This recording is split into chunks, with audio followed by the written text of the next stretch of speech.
Hallo meine Lieben, heute so kurz vor Jahresende habe ich noch etwas Kleines für euch, und zwar ist es eine kleine Deko-Idee für Silvester und deshalb kriegt ihr das Video auch schon heute und nicht wie gewohnt am Sonntag. Was meine Deko-Idee genau ist, das seht ihr gleich nach dem Intro.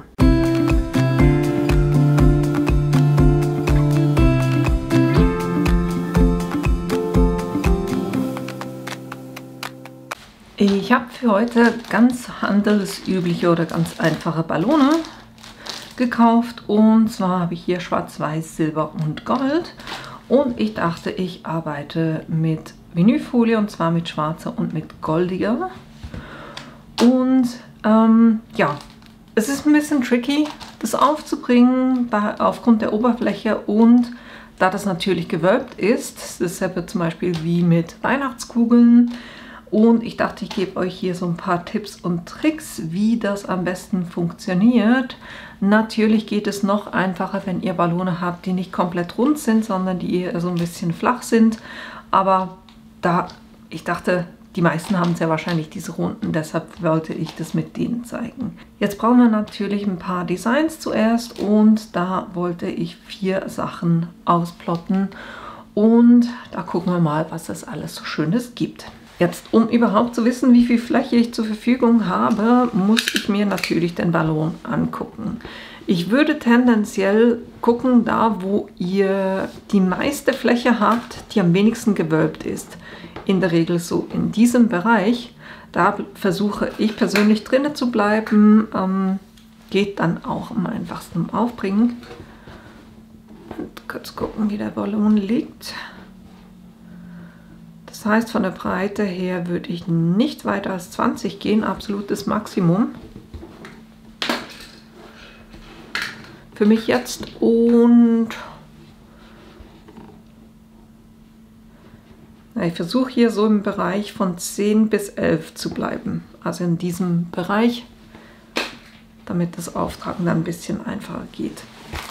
Was ich gemacht habe, ich bin ganz einfach in den Cricut Design Space rein und habe mir da angeguckt, was es so gibt. Also eines habe ich selber geschrieben, hier das Hallöchen 2024, weil ich das süß fand.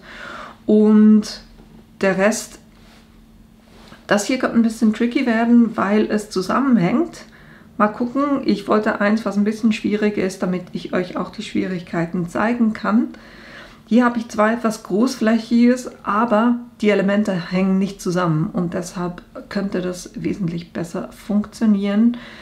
Bei der Suche, ich bin hier über Bilder gegangen und habe ganz einfach New Year eingegeben, und ich vermeide da alles, was irgendwie einen Rahmen ringsherum hat oder zu große Buchstaben, die zusammenhängen, weil das extrem schwierig wird, das auf einen Ballon aufzubringen, wenn ihr eine abgerundete Fläche habt. Also am einfachsten geht es, wenn ihr ganz einfach Elemente habt, die aus vielen einzelnen Teilen bestehen und die Schriften auch möglichst dünn sind und eben keine Rahmen ringsherum haben. Es hat ein paar Sachen gehabt, die fand ich echt wirklich super, aber ich wusste gleich von vornherein, dass das so nicht funktionieren wird. Ich suche kurz eins, Moment. Sagen wir zum Beispiel das hier. Das ist ein Element, wo einfach die weißen Sachen ausgeschnitten sind, und dann hättet ihr eine Fläche. Sowas kriegt ihr nicht auf dem Ballon drauf. Das könnt ihr, also ihr kriegt schon drauf, aber das hat dann halt einfach extrem viele Falten drin. Sowas funktioniert nicht. Oder auch hier so Kreissachen, auch wenn der Ballon rund ist es trotzdem so, dass hier eine zusammenhängende Fläche kriegt ihr da fast nicht drauf. Also ihr seht so ein bisschen die Beispiele auch hier mit dem Quadrat ringsherum, auch sowas für einen Ballon ungeeignet. Jetzt habe ich gesagt, ich habe angeguckt, wie groß das bei mir sein darf, und da muss ich jetzt über Bearbeiten gehen und das da hier eingeben. Das heißt, da das hier viele so einzelne Elemente sind, versuche ich hier sogar mit 12 zu gehen. Hier gehen wir mit 11 von der Höhe her. Da das zusammenhängt, gehe ich hier Maximum auf 8. Mal gucken, was das ergibt. sind wir bei 16. Na, ich gehe sogar auf 7. Aber das und die beiden hier versuche ich auch so bei 11 zu halten. So. Jetzt muss ich das alles natürlich nicht spiegeln, aber was ich gucken muss, dass das wirklich alles zusammenhängt. Was ist ein Element? Hier habe ich einerseits diese Einzelteile, das hängt zusammen, die schwarzen Teile hängen zusammen, das Hallöchen ist verbunden und das 2024 ist eh nur ein Teil. So können wir auf Herstellen gehen. Dann auf der Schneidematte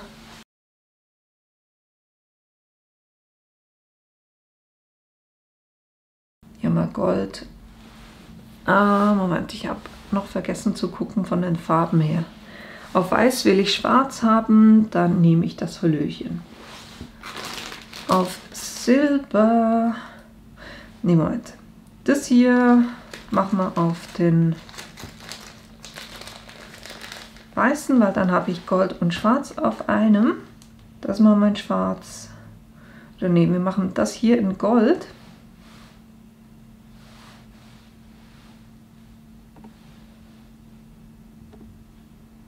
Und die anderen. Und, Schwarz, Gold, Schwarz. Ja, gut. Ich glaube, genauso lasse ich das und sage Herstellen nochmal. Auf der Schneidematte bestätigen. Jetzt kann ich das versuchen, noch ein bisschen anders anzuordnen.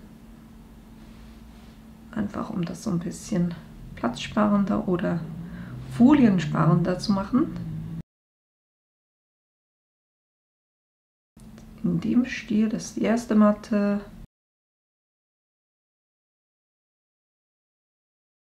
Das ist die zweite Matte. Das wäre es dann auch schon. Dann gehe ich auf alle Materialien und gucke mir natürlich nicht die aufbügelbare, sondern das Vinyl an und nehme das Premium Vinyl Glanz.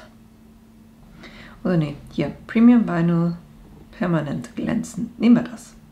Dann sagt er schon, ich kann die Klinge und das Material laden. Das heißt, Material laden. Bin ich leider bei meinem Vinyl gerade so ein bisschen am Ende der Rolle angelangt und ich bewahre die gerollt auf. Von dem her mache ich jetzt etwas, nämlich hier versuchen, das wieder glatt zu streichen. Weil sonst wird das mit dem Schnitterlebnis oder Ergebnis nicht wirklich was.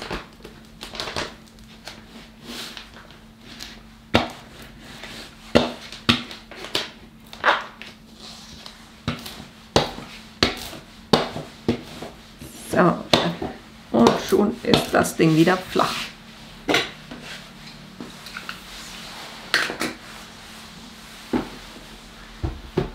Dann nehme ich hier die Cricut Joy, kann das Ganze laden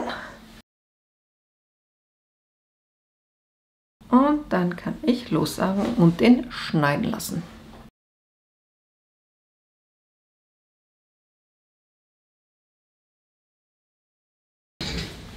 Perfektes Timing, weil in der Zeit habe ich gleich die Ballone aufgeblasen.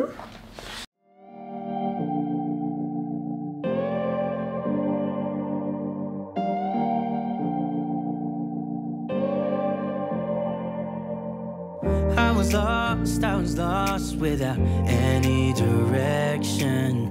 Had a line so many times, but I needed attention. No matter what I say, no matter my regrets, things still been said and done. There's not a part of me that wants to say no. But I have realized I had to let go. Oh, 'cause something's broken.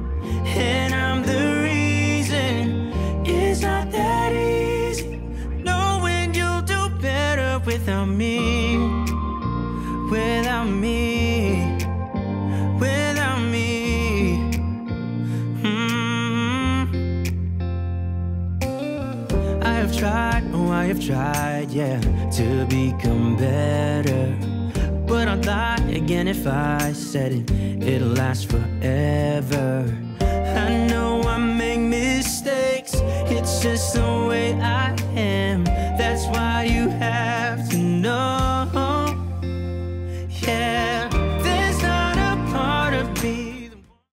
Und das ziehe ich jetzt natürlich vorsichtig ab und gucke einfach drauf, wenn sich irgendetwas hebt, dass ich das wieder runterdrücken kann.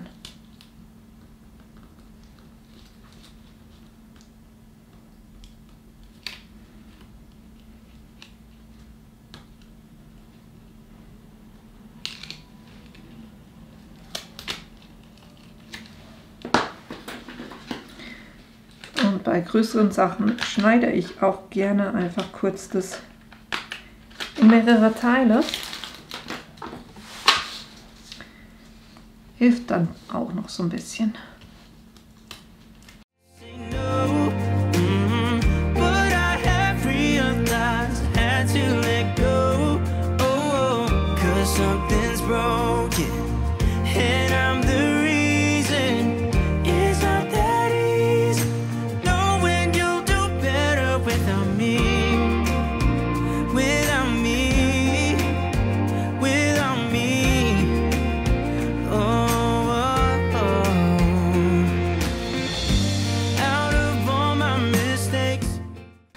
Und hier zum Übertragen verwende ich die PT 130, die ist von Polytape, die ist fast so ein bisschen wie ein Malerkrepp, hat eine mittlere Klebekraft und die finde ich gerade für solche Oberflächen wunderbar.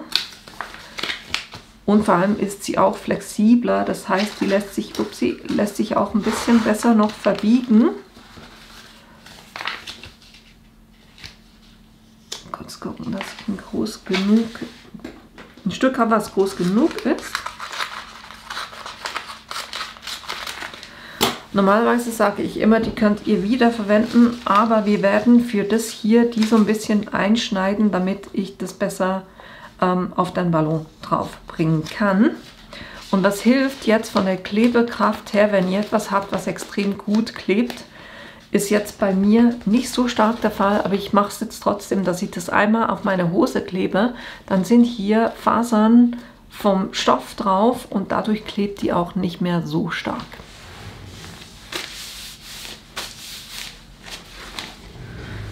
So, dann kann man hier die Folie drauf machen.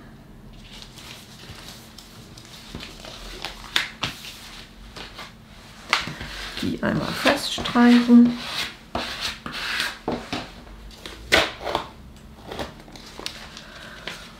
Und was ich jetzt gleich schon mache, ist, dass ich wirklich nahe, weil es geht zum Schneiden ein bisschen einfacher, dass ich nahe am Design das Ganze ausschneide.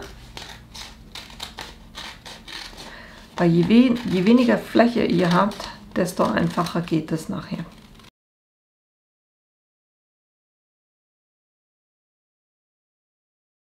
So, jetzt, was ich auch mache, ich glaube, ich trenne die beiden sogar voneinander, weil das ist relativ einfach, das so anzupassen, dass es dann wieder zusammenpasst. Und hier mache ich jetzt überall zwischen den Buchstaben, zwischen den Zahlen wollte ich sagen, mache ich Schnipse rein, damit sich die Folie dann einfach, dass ich die besser manipulieren kann. Dasselbe hier bei den Buchstaben. Das heißt, überall, wo ich kann, mache ich so kleine Schnipse rein.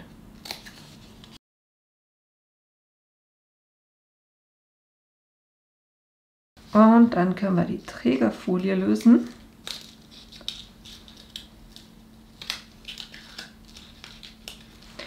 Oder lasst es mich so machen, weil ich muss das Ganze nachher kurz auf eine andere Kameraperspektive nehmen, damit ihr da auch was seht. Deshalb bereiten wir kurz alle zusammen vor.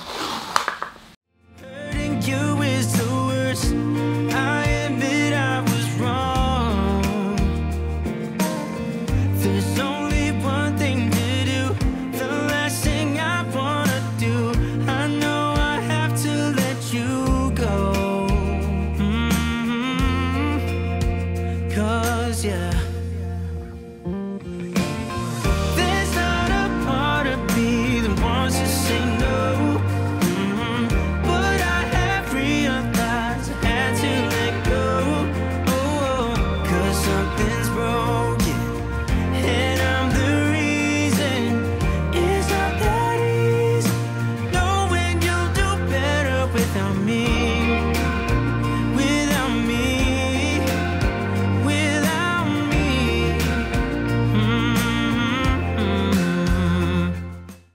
wenn ich Zeilen habe, dann schneide ich meistens auch hier zwischen den Zeilen, weil eine wird so ziemlich gerade liegen auf dem Ballon und bei den anderen muss ich die so ein bisschen formen können. Deshalb schneide ich das auf jeden Fall hier auch ein.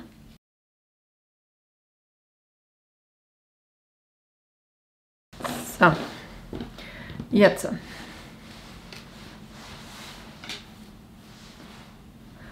Das haben wir gesagt, kommt auf den goldenen Ballon. Jetzt wird das durch die Einschnitte natürlich ein bisschen schwieriger, das zu lösen, aber sollte eigentlich funktionieren.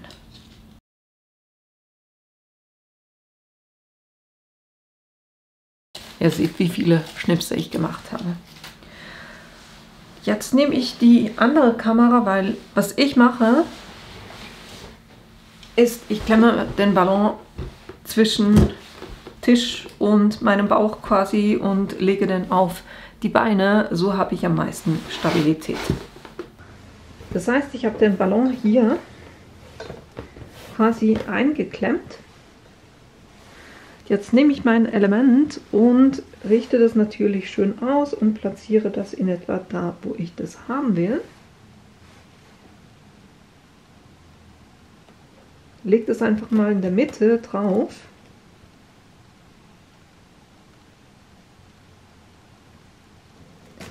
Und fange quasi an, von der Mitte weg die Sachen runter zu streichen. Und hier hilft es jetzt eben auch, dass wir diese Schnipse reingemacht haben. Ich habe hier ein Rakel, was was keine scharfen Kanten hat. Und so streiche ich das sogar noch ein bisschen runter. Das Schöne an den Streifen ist auch, dass ihr die jetzt quasi einzeln auch hochheben könnt.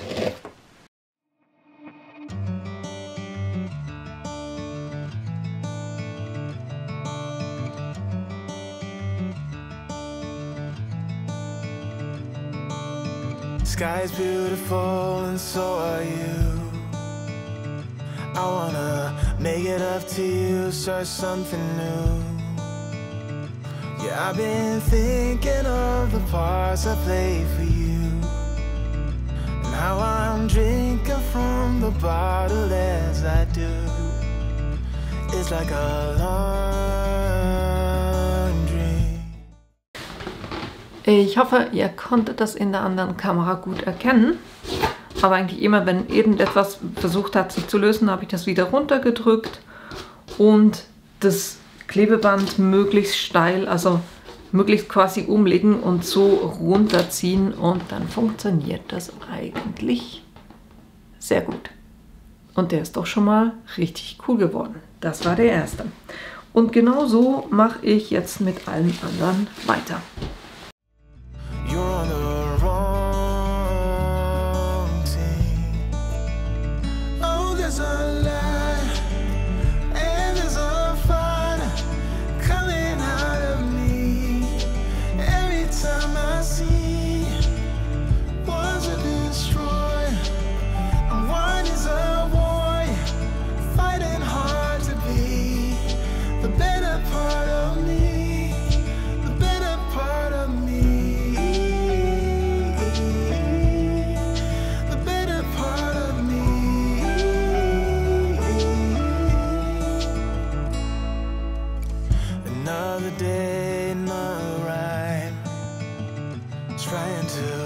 Sugarcoat and reconcile, so I can do a dance and make us both forget, only to start it up and play it out again.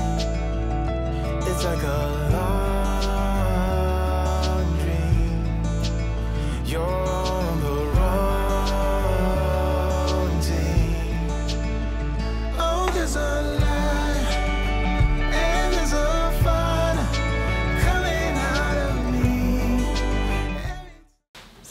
und ich bin auch schon durch. Die sind bei mir nicht mit Helium, sondern ganz einfach mit Atemluft quasi gefüllt.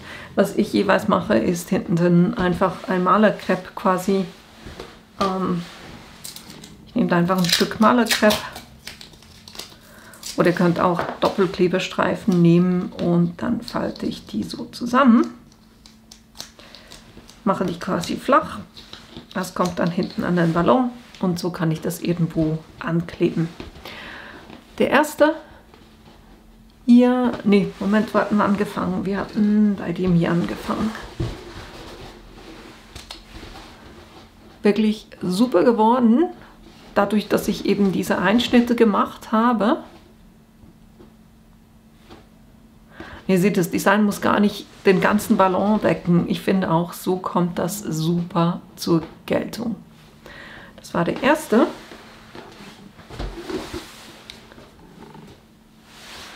Dann hier der silbrige mit 2024 drauf. Finde ich auch super. Ich habe nur eine Stelle, wo er sich so ein bisschen hebt.